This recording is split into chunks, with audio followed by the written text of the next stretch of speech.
Welcome in, brand new Wednesday live chat for this week's RSM Classic, coming to you on the road. So bear with me. I'm on my Surface. I'm on Internet Hotel. I have no idea how good this is going to go, but the East Coasters get a little bit of an early one, right? Earlier than normal. This will live longer than normal. Drop your questions, comments, concerns in the chat right now. I'll just tell you, I'm a pitching wedge away from TPC Sawgrass right now.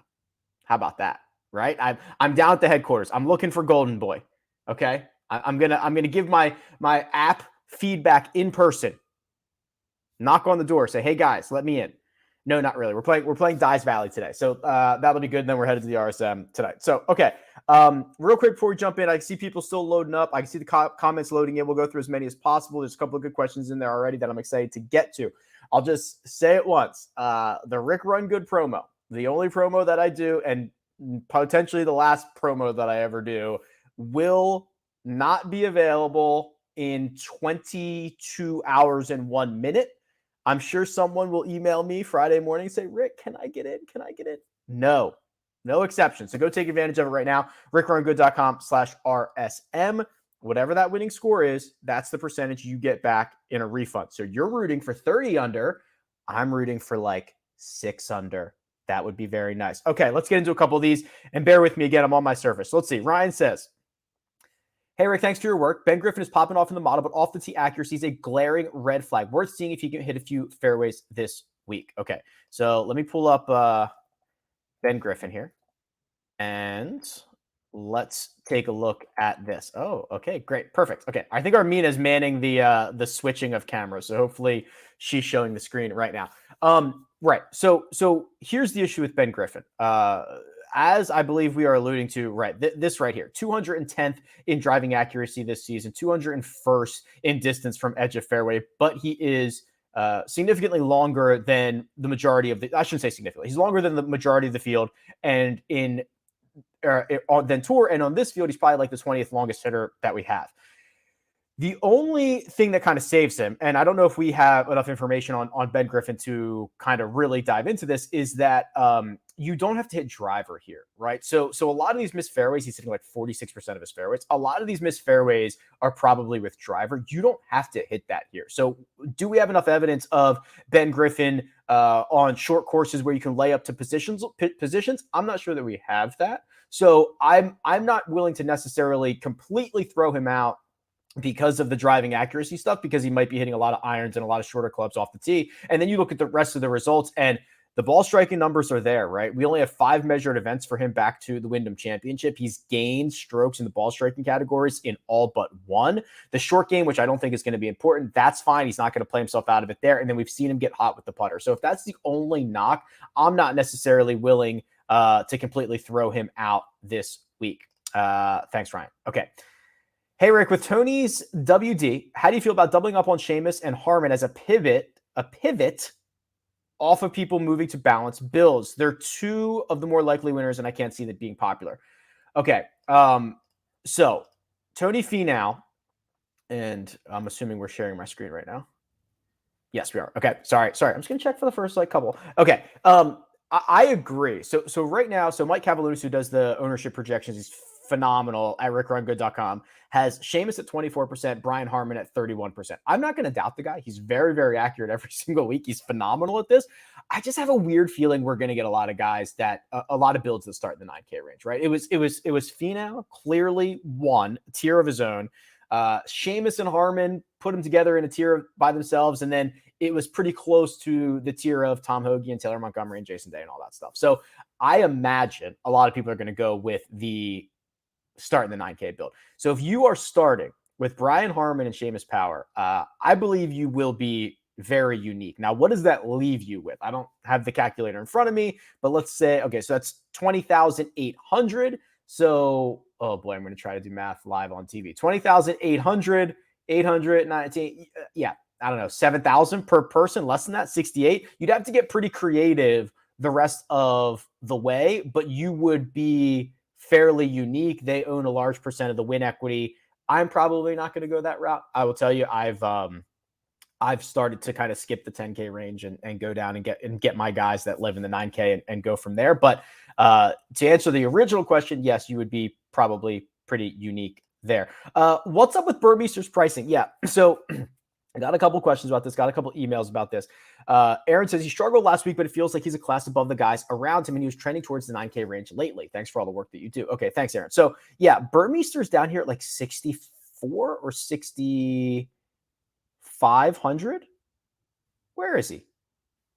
Where is he? Oh, 6,300. Yeah, 12% projected ownership. So it's not like he's going to be an absolute secret, but let's look at Burmy here, because I've been playing him the last couple of weeks and it's been going quite well.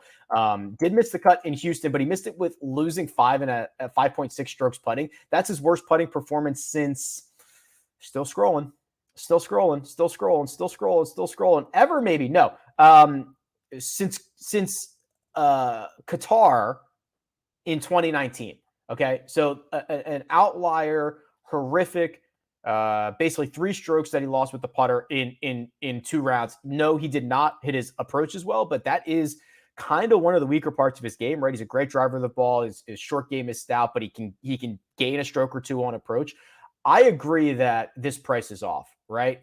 He was 7,600 in Houston. This is a way weaker field than that. He's 6,300. He was 7,700 at Mayakoba. He was 8,500 at Shriners. He was 7,600 in Jackson. This is going to be the weakest field, right? Well, I thought somebody was walking in the hotel room. That was weird. This is by far the weakest field, and he is over $1,000 cheaper. He will not come at single digit ownership. There, in my opinion, is not necessarily like a free space in fantasy golf, which I think there's a question coming up from Dave, like, do you have to play Burmester this week?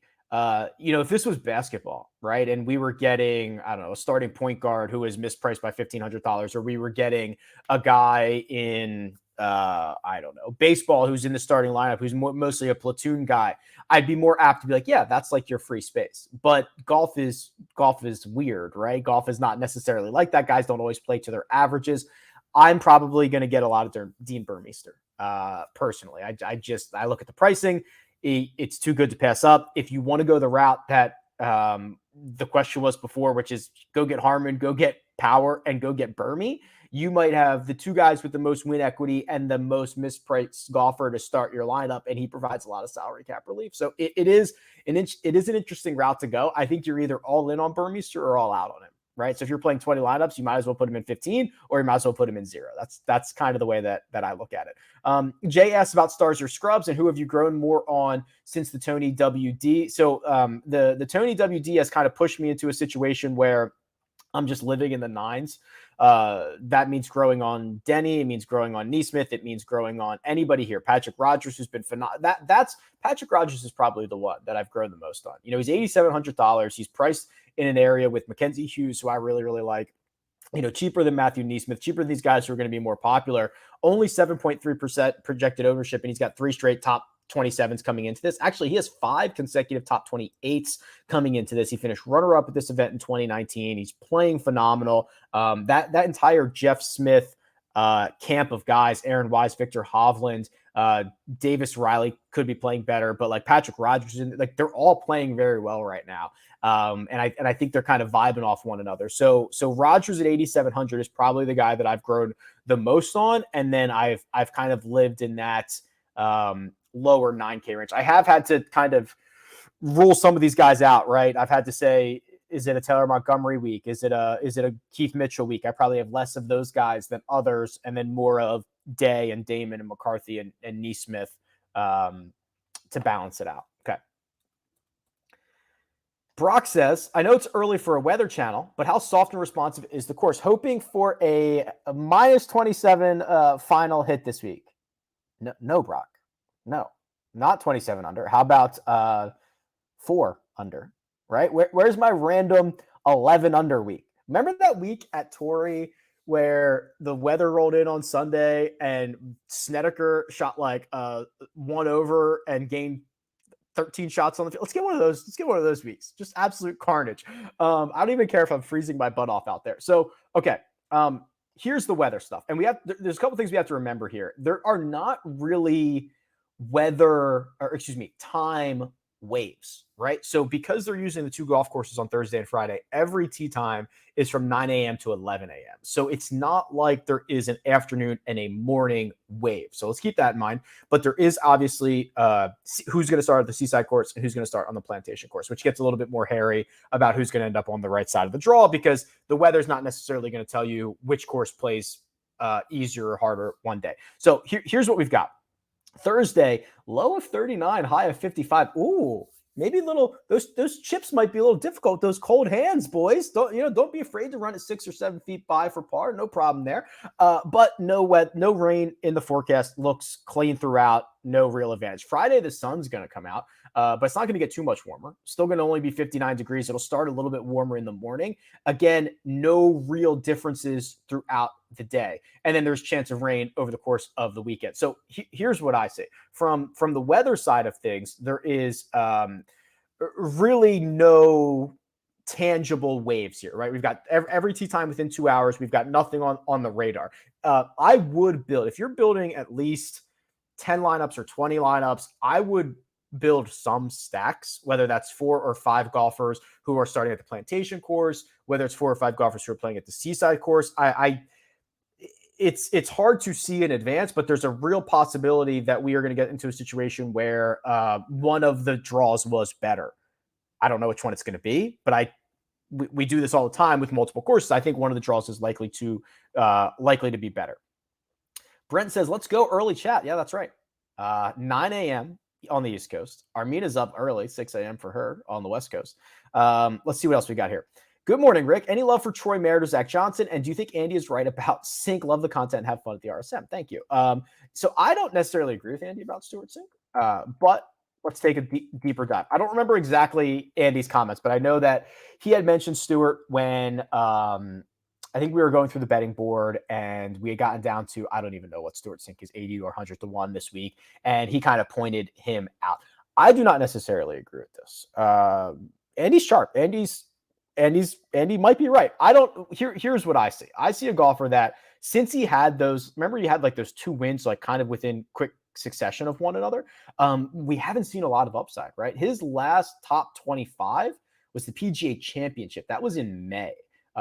His last top 10 was the start before that. It was the Wells Fargo. That's kind of the last time that he played well enough. And you'll also note that stretch of golf, it was him putting well, right? He gained 5 at the Valspar. He gained 3.5 at the Wells Fargo. Then he gained 3 events in a row after that. So he gained 4 out of 6. We are very far removed from that version of Stuart Sink. Not only is he not gaining strokes with the putter, he's hemorrhaging strokes with the putter, right? So he's lost at least 4 or more strokes putting in 4 of his last 9 and in 2 of his last 5. Combine that with the fact that I think he's been very, very inaccurate off the tee this year. Yeah, he has. 218th in driving accuracy. Again, he will have the opportunity to club down. He will have the opportunity to hit more fairways. He will have the opportunity to take the trouble out of play. But even so, he's 3-putting more than anybody on the PGA Tour, right? More than most, 123rd in 3-putt avoidance. It's just not good with the flat stick. And the fall portion of the schedule, especially this event, turns into a kind of wedge putt fest. And I'm not sure that Stuart Sink can get there. The other questions were regards to Zach Johnson and Troy Merritt. Okay. I think we did a little bit of Zach Johnson earlier. Let's try Troy Merritt here for a second. I want to see what he's done specifically at this event as well. Coming off the 3rd place finish in Mayakoba, we don't know how he did it. We don't have the breakdown. He has decent results around here, right? You know, we talked about this a lot this week. There's not a ton of super good course horses, but this is 4 out of his last 5. He's made the cut. 3 of them are top 30s, no better than a T22, but that's fine. Playing okay at the moment. Let me just look at one thing real quick here. Plays out of the fairway, not very long. Okay, I can get behind Troy Merritt. Zach Johnson, I just worry about the upside in this world, right? Like he's just, yeah. Look, I mean, just when he makes the cut, it's nothing special. The approach play and the ball striking in general, not what it used to be. The putter, not what it used to be, and that's okay. He's 522 events into his career, like that's okay. Would probably prefer Troy Merritt in this situation. Oh, how about this one? Good afternoon from Ireland. Oh, we're hitting other portions of the world going at 9 a.m. on the East Coast. Good afternoon in Ireland. Let's see. Oh, this is nice. Welcome to the South. Thank you. Have a sweet tea while you're here. Maybe I will. Okay. I know you love a good putting convo. I do. Can we discuss Bermuda specialist, anti-specialist, potentially any leverage tidbits? You know what? It's so funny you bring this up. I used to have a stat. I used to have like the specialist stat, and I just got lost in the shuffle at some point when I did an update. And Scott Blumstein, my buddy, was like, "Can you bring that back?" And I was like, "Oh yeah, okay. I got to make a note to bring that back." So I'll bring it back in the offseason, the putting special. But let's just look at the Holy Grail real quick, and I'll go to. We'll just look at the best Bermuda putters and see what we can find. My service is very slow, especially when sharing my screen and all that stuff. So let's do best Bermuda putters dating back to 2018 in this field, and let's just see what we find. I think we're going to find a lot of like Denny McCarthy. I think we're going to find a lot of Joel Dahmen. Yeah, Denny McCarthy, 208 rounds, 3/4 of a stroke. Brendan Todd, 141, 2/3. Kiz, no surprise there. Ben Griffin. Very small sample size, only 14 rounds on Bermuda. Pretty good. Gaining a half a stroke there. Webb, no surprise. Patton, because okay, can we talk about Harris English for a second? I'm kind of in on Harris English. I think we're seeing the trajectory, right? So he's 189 rounds, 0.43 in terms of putting on Bermuda, and we are seeing a guy literally plug the leaks in his game. It was horrible when he was injured and coming back from injury. Then he fixed the putter. Then he fixed the around the green play. Now he's getting closer to fixing the approach play, right? He's gained in 3 straight. The driver was good in Houston. He gained basically across the board in Houston, which is when Harris English is great. That's what he does. Now he gets to cap off his year by going back to Sea Island, and he finished T6 here 2 years ago. I think we're about like, I would not be surprised to see Harris English win this event, finish inside the top 10. I think we're verging towards that. The metrics are pretty good. It's breakfast time though. I know. Hey Rick, can you do a deep dive on the Todd Father? The Todd Father. And have you and Lady Run Good seen the new Black Panther yet? No, but we're going to. It's on the list, high on the list. We'll do like a matinee or something on like a Tuesday. Okay. Todd Father. Yes, we can do that. Hard to not like what you see from Brendan Todd right now. Okay. Always a great putter. Hasn't lost strokes putting since Mexico. That was in May. With that, he's always great on Bermuda. No surprise there, even though it is kind of his worst surface, but he's still phenomenal on it compared to the rest of the field. He's second since 2018 to Denny McCarthy on Bermuda. And this is what I love the most. 7 strokes gained on approach in South Carolina, 5 at the Fortinet. He's not going to do it every week. If he did it every week, he'd be Victor Hovland, right? He'd be Colin Morikawa. He's not going to do it every week, but he is capable of doing it, and he's going to play out of the fairway.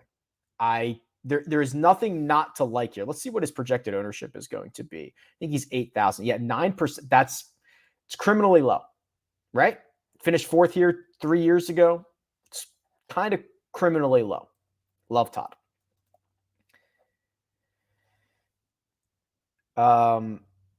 Thoughts on construction this week with Tony out? Is Stars and Scrubs now contrarian? Yes, but let's be specific, Brent. I think that the only way to do Stars and Scrubs is like both Power and Harmon, right? Because Hoagie, or if you went Harmon Hoagie, is that worth the scrub portion of it? You'd have to decide that. So I almost think there is no Stars and Scrubs build this week. It's whether you're just avoiding the 10K range or not, which you can kind of decide whether those are stars. I think the balance builds are going to reign supreme. I think ways on being different are your stacking opportunities, right? Let's not forget about those. There's not a wave weather advantage, but there's likely to be a course advantage. So no matter what you do, whether it's balanced or stars or scrubs, I don't think that enough oxygen is being spent on the fact that you could course stack, or you could leave, as always, $500 on the table.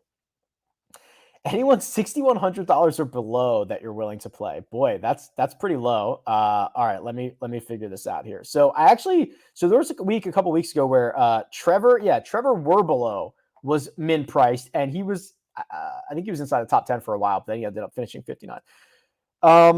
Okay, so here's 61 or below. So Anders Albertson or below. Kyle Westmoreland, big guy, coming off of a 27th place finish, but sprays it, would be a little bit concerning. This Tano Goya, I saw him in Summerlin. He's made 3 of his last 4 cuts. He's not bad. That might be the list, guys.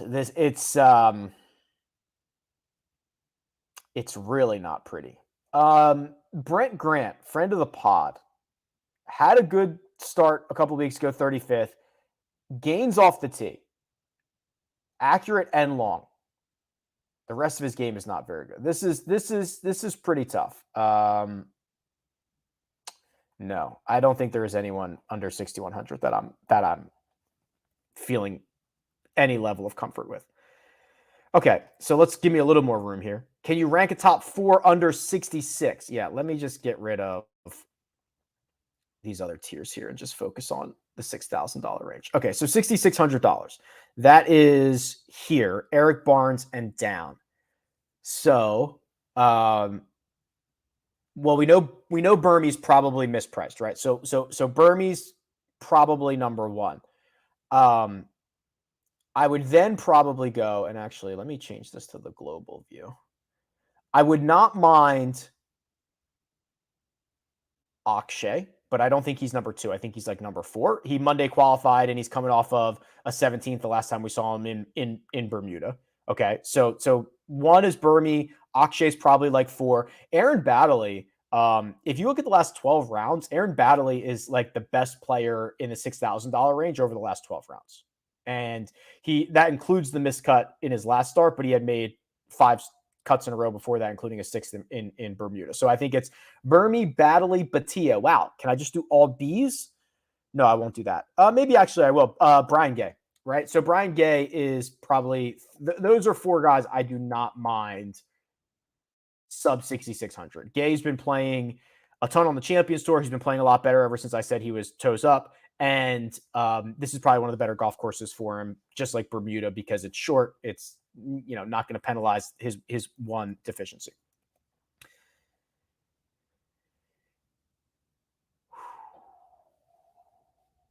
Evan goes back to Burmeister in regards to Zach Johnson or John Huh playing cash games and single entries. I'm not your guy for those, but I imagine Burmeister being probably $1,000 mispriced, if not more, is the answer to this question.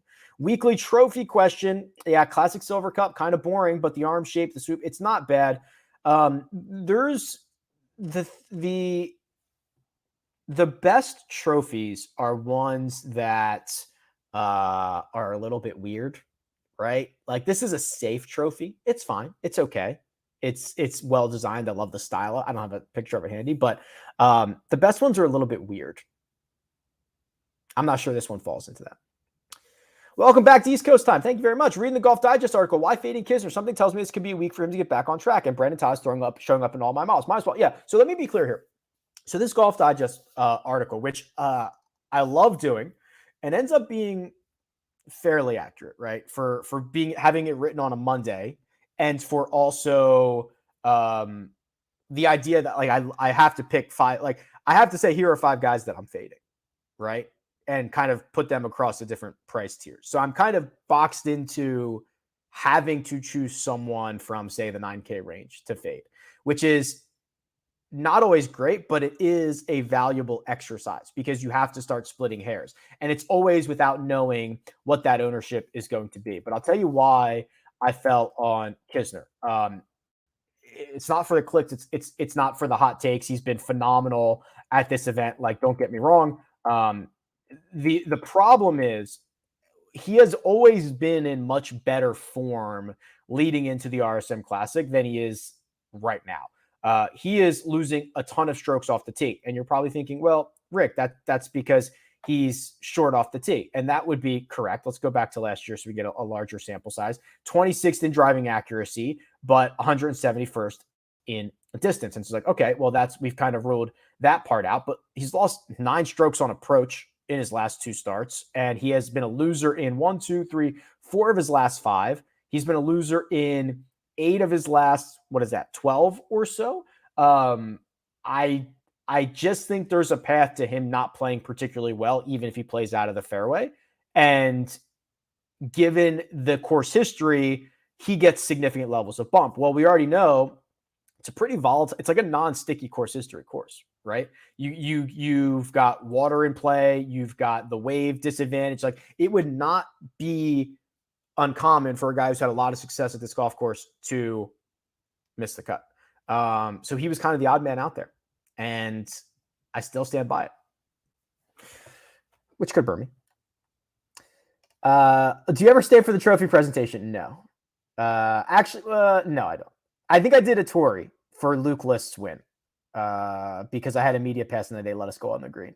But other than that, no, I generally bounce, or I have to go back into a podcast or go on CBS Sports HQ or something like that. So I do not usually stay for the trophy presentation.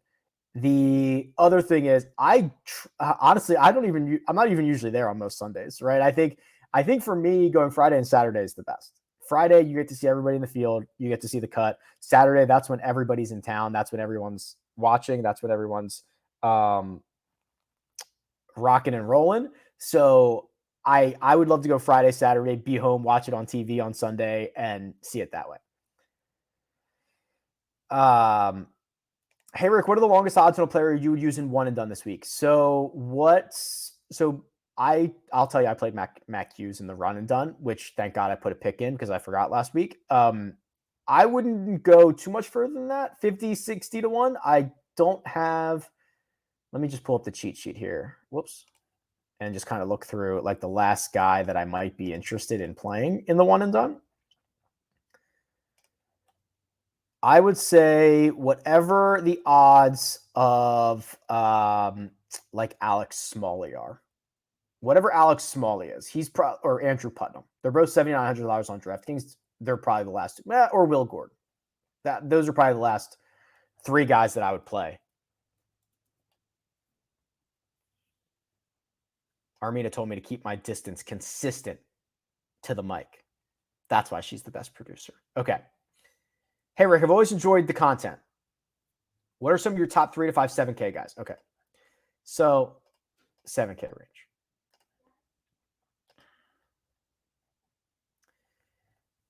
We talked about Smalley, talked about Putnam, talked about Will. Will Gordon might legit like be back, baby, right? 3rd 2 weeks ago. He's made 7, 8 cuts in a row. He had a win recently on the Corn Ferry Tour, finished 10th here last year. Will Gordon is probably my favorite in the 7K range. Putnam and Smalley, no problem there. Hayden Buckley, I'm not super sure that this is one of the best places for him. I think when we get to like, I cannot wait to see Hayden Buckley at Torrey Pines. Right. I want that. I want Hayden Buckley at Torrey Pines. He is such a good driver of the golf ball. And he's elite, and he has an elite skill. And from tee to green, he's great. And the putter can gate this is a very, very strong stat profile. I could not be higher on Hayden Buckley. I'm not sure this is particularly the best spot for him, but I think he can kind of transcend good and bad spots for him a little bit. But that's probably the list, right? For the 7K guys.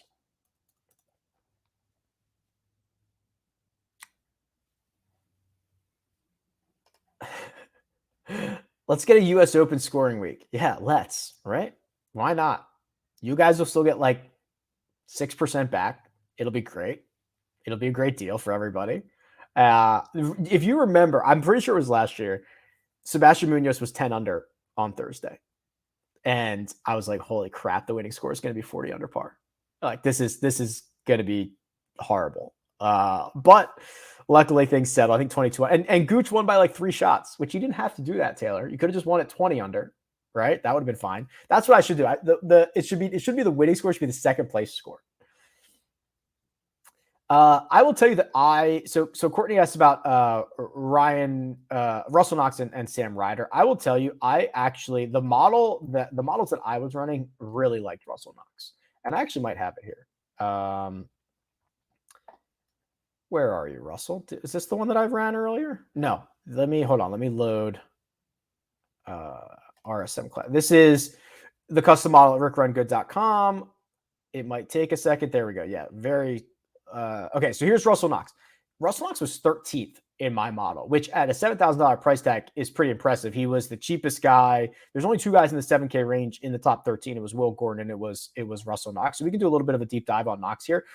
This is exciting to see. You know, he at times had lost that really solid approach play from Valspar to the Travelers Championship. He was pedestrian on approach, and we're starting to see the big time gains again. So he modeled out really well for me. He is someone that I have a decent level of exposure to. Hey, Rick, appreciate all that you do. Thank you. Is it possible to export models to Excel? Short answer, no. Long answer, soon. What are your top 3 DFS plays from 7K to 8,900? That's a fun little range. Okay. So that gives me a lot of wiggle room here. 7,000 to 8,900. Hughes, almost certainly. We talked about some of the 7K guys, so I'll focus more on the $8,000 guys. Hughes, I'm excited about. Brendan Todd, I'm excited about. Davis Riley, I'm lukewarm on. Patrick Rogers, I'm excited about. I think that's the gist of it.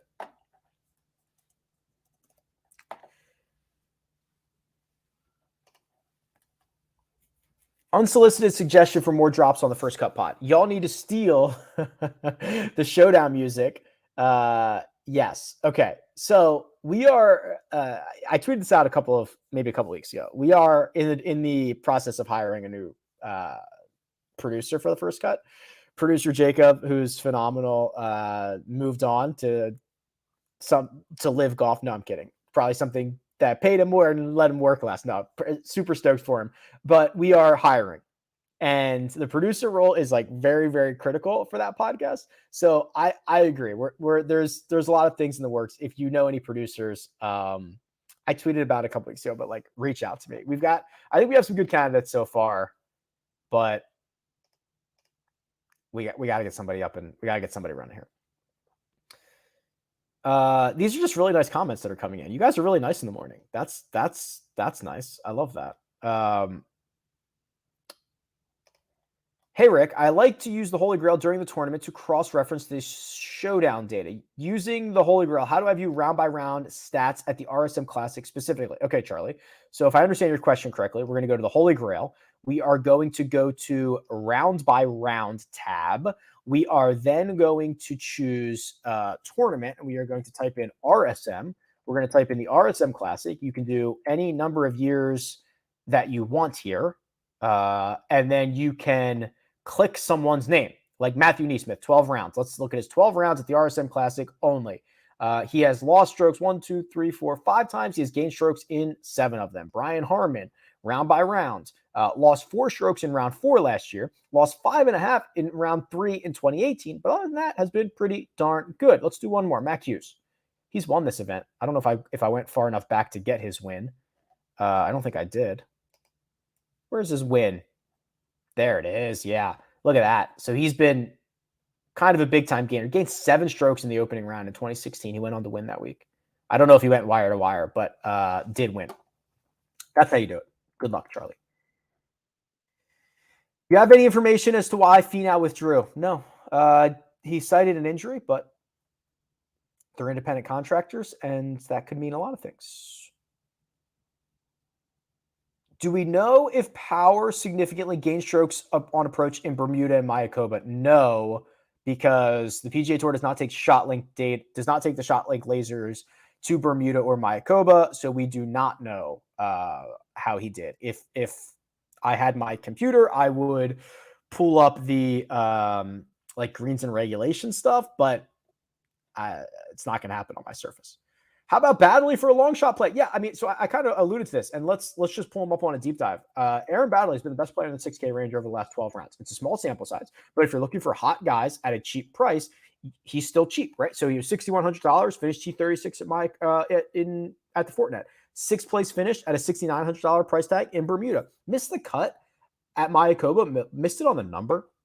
Only lost 6/100ths of a stroke to the field, which, again, kind of what we talked about with Tony Finau before the victory. There are good missed cuts and bad missed cuts. There should be like a segment or something, or maybe I'll do it in a write-up, like, these are good missed cuts, these are bad missed cuts, or these are bad made cuts, and these are good missed cuts. Ooh, wouldn't that be fascinating? Yeah, I like Aaron Baddeley. He's playing much better. He's made 6 cuts in a row across 2 tours. Flashed a little bit of upside in a 6K range that's generally lacking. I don't mind it one single bit. I'll be at the RSM Thursday and Friday. Oh, Andy, have you developed a plan for the best spots to post up and watch? No, I have literally no idea. I've never been to Sea Island, and I've never been to these golf courses, so I don't know. I'll probably won't be there until like Thursday afternoon. I think we might play golf Thursday morning, but I'll be there in the afternoon and then on Friday. So keep an eye out, and maybe I'll tweet out if I find some good spots, or Andy, if you want to DM me or something, we can find a place to meet up. But Thursday, Friday afternoon.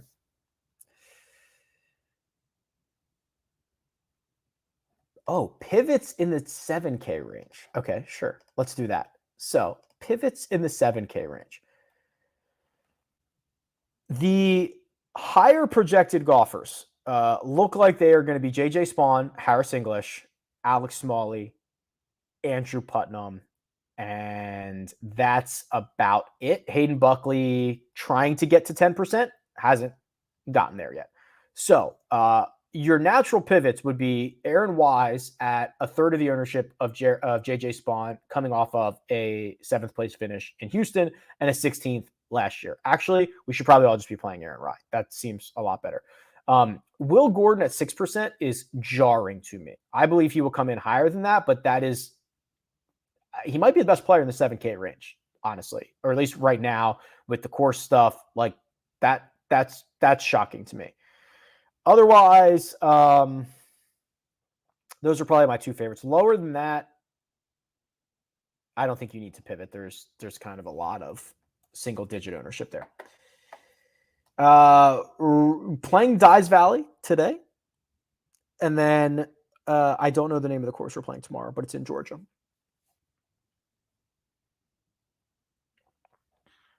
You're really making me close to throwing it outright on Mac. I mean, right?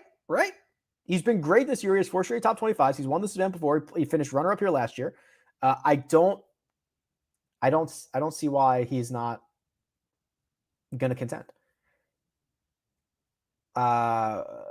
Would a middle school social studies teacher have the prerequisite credentials to produce a Paramount Family podcast? I don't know. You tell me. Can you do the switchboard? Can you manage the 5 of us? Can you manage the show and promote it and create the outlines and all that stuff? I don't know. Maybe. Just getting into my research now. Who's going to win? Who do you think the winner comes from under 50-1 or over to 50-1? I think that it is probably under, right? I don't think that's a hot take. I think that there is a plethora of golfers from Power and Harmon and Hoagie to Neesmith and Mackenzie Hughes and Joel Damon and like all of these guys that I think can win the golf tournament. And I think one of them will. Do you think Ben Griffin is good for a long shot? Yes, we talked about that. No, I will not do a Ben Griffin deep dive. We already did it. Rewind in the show. Got invited to Sea Island Club member guest this year. Need some core strategy plays after you're on site this week. Ooh, okay, maybe I will. Okay, I'm going to pause here for a second. Now's your opportunity to get your more questions, comments, and concerns in the chat. Let me hit a couple of items. So I'm driving to Sea Island tonight. The Jock Market Power Hour will take place at 8:15 p.m. Eastern Time. I will be from another hotel or undisclosed location, and hopefully that internet works and everything goes well and we can get the same setup. I will show you the results from last week's Houston Open in the Jock Market. Hopefully we're showing my screen right now. So Finau was $977 at IPO last week. He won the golf tournament at $25. Tyson Alexander was $209. Ben Taylor $279. There was a question just a second ago about where do I think the winner is going to come from? And I think it's the 50 to 1s or shorter, but there's going to be a ton of value here. So when you have a 2-course rotation, which is probably going to have some type of wave advantage or course advantage, and you've got water in play on 10 holes on one course and 14 on another, I think there's going to be some guy who goes in IPO tonight for $2.50 and finishes third, right? Like that is likely to happen. So I think that if you're betting outrights, it's the shorter guys. And if you're getting exposure here in the jock market, it's the longer shot guys because they don't need to win. They just need to outperform their expectation. So Joe and I will talk you through that tonight, but there's a code in the description. It's Rick. Sign up, support these guys. They are great partners of like the RickRunGood ecosystem. And I will tell you, some of the season-long fantasy stuff that we're doing, jock market's like, yeah, like we get it. We want to build the community. We want to help. So like support these guys, whether you just go in there and make a deposit, get your bonus, play a couple of free contests, play a couple of cash. Like we should be supporting the people that are supporting the community, and they are 100% supporting the community. So do that for me. Do it for it's definitely a good thing. Okay. Question in regards to Chesson Hadley, who seems to be one of the more boomer bust golfers that we've had over the course of the fall, or maybe dating back a little bit further than that. So he was, 10th, missed cut, T8, cut, T37, T17, cut. So he's kind of all over the place. And it's not like we're seeing a ton of similar results, right? I mean, his putter is -3 to +4.5. Is around the green play -2 to +4.7. Is ball striking -1 to 5.5, right? It's kind of all over the place, which is a little bit concerning. When you start to aggregate them, approach and putting are the two areas of success for him, which is why he's so volatile. When you have approach play and putting as your two strengths, you are going to have weeks where both of those work, and you are going to finish inside the top 10 from $6,600, for example, like Chesson Hadley might. But when those don't work together, you're kind of up a creek, right? The success around the RSM Classic has been okay. His best finish is a T23. Nothing really to write home about. So I'm pretty lukewarm here on Chesson Hadley, maybe a 4 out of 10. If you're looking for someone who is volatile, he ranks a little bit higher for me, but it is not, I'm not that excited about it. Once sports betting is legal in Maryland, will we be able to play on Jock Market? Do you know if Jock Market is available in markets that do not allow DFS? I'm pretty sure it's only where DFS is allowed. I'm not sure about Maryland. Can you play DFS in Maryland and not play Jock Market? I know that. I mean, they're still a fairly young company, right? They launched in summer of 2020, and it's like you have to you have to be regulated in every single state to do this, which is like time and money, and all of them have different regulations and rules and all that stuff. So I don't know about Maryland, but it should be in most states that you can play DFS in. Oh, we can talk about Callum Tarrant. Callum Tarrant is like, in my opinion, the better Chesson Hadley, the higher upside Chesson Hadley. T26 in Houston. When he makes the cut, he plays well, right? So look at this. So going back to the John Deere, which was 1, 2, 3, 4, 5, 6, 7, 8, 13 events ago. In those 13 events, he has either missed the cut or finished 27th or better. That's it, right? So when you can get him at a pretty decent price, he has more upside than a lot of guys that are priced around him. He's a huge miscut liability, but this is exciting stuff. +6 in the ball striking, +9 in the ball striking, +5.7. He does not model out as well as he should. So I'll be adding, I'm going to add some upside stuff to the model hopefully the next couple of weeks during the downtime a bit, where you're going to be able to choose like how often does said golfer gain, X strokes to the field or something like that, because that will better show Callum's upside. Yeah, so he gains 3 strokes or more to the field 18.5% of the time. Who is someone that is priced around him? So just let's put a bow on this and put this into perspective. So Callum is, where are you? Okay, he's 6,900. So, well, I don't want Carl Yu on because he probably doesn't have a big enough sample size. So let's go find somebody at $6,900 who has a similar overall stat profile as Callum Tarrant. Okay, so here's Callum, 0.65.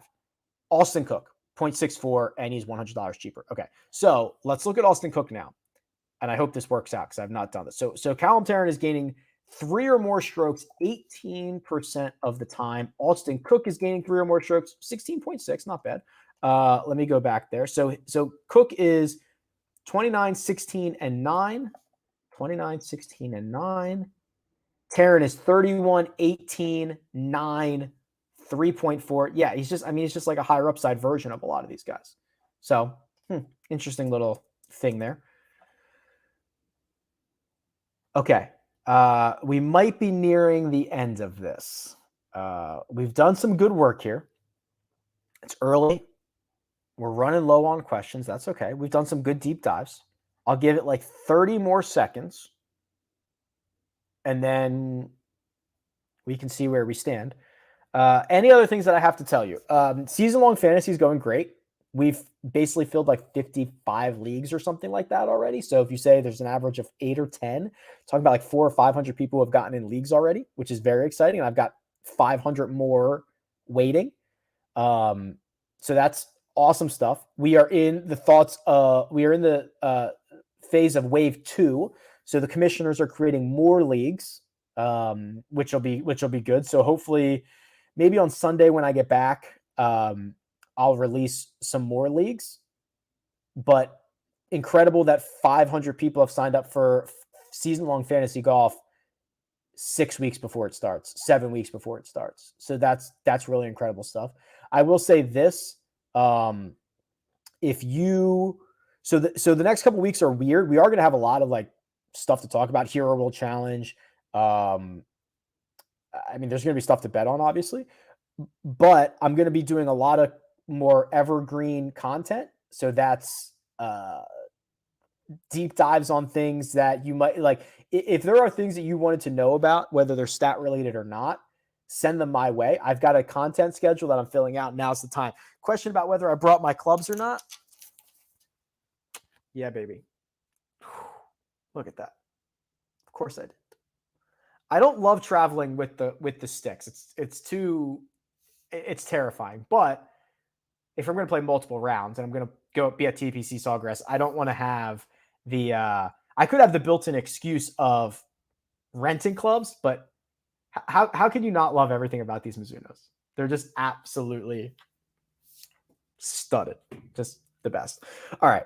I think that'll do it. I appreciate you guys showing up. I know it's been a weird week. I said it was going to be Tuesday night, and then I did it Wednesday morning, 9 a.m. on the East Coast. Jock market tonight is 8:15 p.m. Eastern time. I'll be in a different location. Hopefully the Wi-Fi will work just as well because I think this worked out very well. Last chance to go sign up for the RSM promo. Seriously, there's a really good chance I never do it again. It's such a logistical nightmare. RickRunGood.com/RSM. You're rooting for 30 under. I'm rooting for 10 under. Maybe we meet in the middle, 20 under. I don't know. Either way, appreciate you guys. I will go hopefully shoot something low. Armina did all the hard work. See ya.